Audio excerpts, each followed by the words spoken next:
At the India Today Conclave East, so far we've had an opportunity to speak about politics, we've had an opportunity to speak about history, culture, civilization, nationalism. It's time to talk about the economy and about commerce.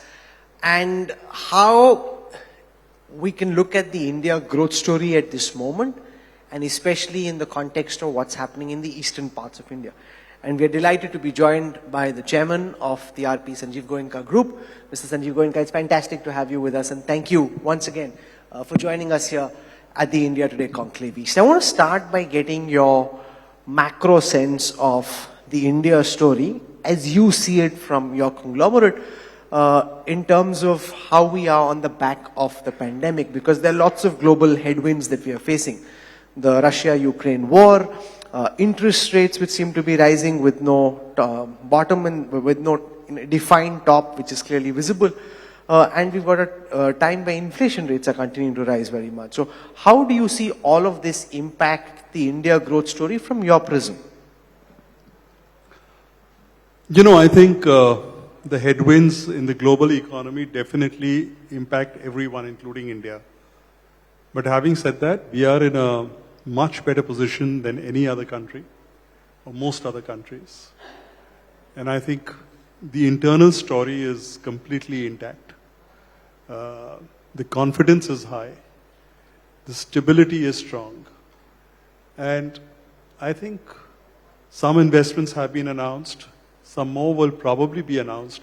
I think people are just waiting to see the end of the Russia-Ukraine situation and things like that. And just a couple of these factors, and then you will see a flurry of investments. That's my estimate. I remember the conversation we had at the same stage when we'd come for the East Conclave, and that time as well, your concerns were similar. The headlines at that time were different.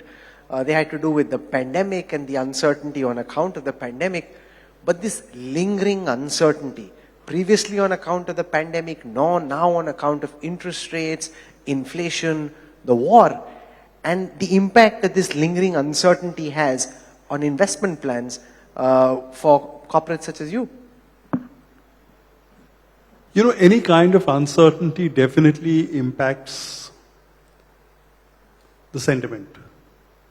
But COVID, when it hit us, was a huge uncertainty. Everyone was scared for their life.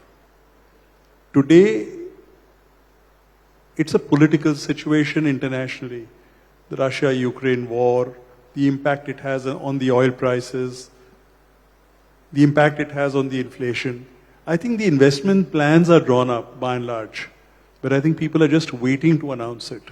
And once there is an end to that situation, you will probably see a huge rush of investment happening in the country. But from a macroeconomic perspective, India Inc. holding back its investment plans at a time when government finance is already stretched, because you've got crude prices globally which are on the ascendant, creates a situation where you have a chicken and egg situation, where the government is saying our capacity to spend on capital expenditure projects is now limited because our fiscal headroom is lesser. Corporates such as you very logically would say we need this uncertainty to end before our investment plans kick in, and that then slows down the whole economy's growth prospects. A couple of years ago, you had underutilized capacities. Today, capacities are utilized. You have industries like steel, cement, paper, which are doing very well. As a conglomerate, what would be your capacity utilization levels at this It's now, I think, 100% across all our factories.